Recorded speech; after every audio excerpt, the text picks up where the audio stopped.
Уровень госдолга республики в этом году ниже планируемого. Удалось заместить коммерческий кредит более дешевым бюджетным. Кроме того, ожидается снижение дефицита бюджета за счет опережающих поступлений собственных доходов.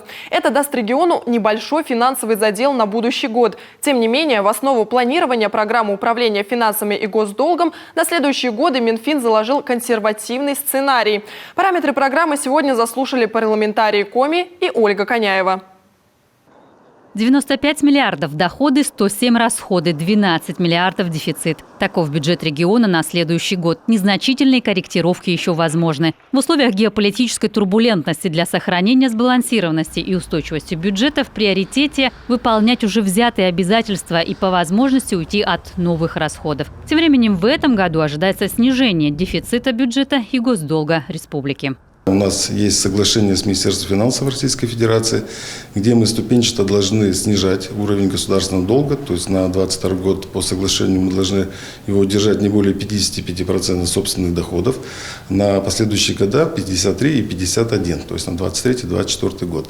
Но с учетом того, что в этом году неплохо складываются у нас налоговые поступления, мы рассчитываем, что по окончании года мы выйдем на планку в 34% от собственных доходов, что нам даст некий задел, с учетом того, что как будет складываться следующий год. Даже если мы максимально прирастим дефицит, то мы не выйдем за эти рамки.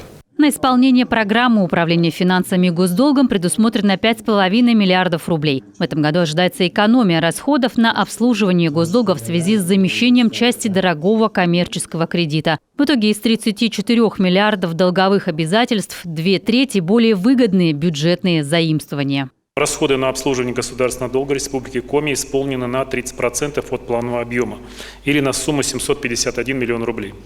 В числе объективных причин, обуславливающих низкий уровень исполнения расходов на обслуживание госдолга, это предоставление в 2022 году бюджетного кредита из федерального бюджета в размере 3,3 миллиарда рублей на погашение рыночного долга Республики Коми и муниципальных образований, а также ожидаемая экономия средств в связи с сокращением объемов и сроков привлечения в текущем году заемных средств коммерческих банков. Приоритетной остается поддержка территорий. Это дотации на выравнивание бюджетной обеспеченности, а также гранты успешным муниципалитетам. 40 миллионов получили достигшие лучших результатов по увеличению доходной базы местного бюджета. Это Карткировский, Прилузский, Троицко-Печорский район, Печора и Инта. С учетом реализации проектов и программ на муниципальном уровне сумма трансфертов значительная. Порядка трети расходов, это 33 миллиарда, перечисляется у нас в муниципалитеты.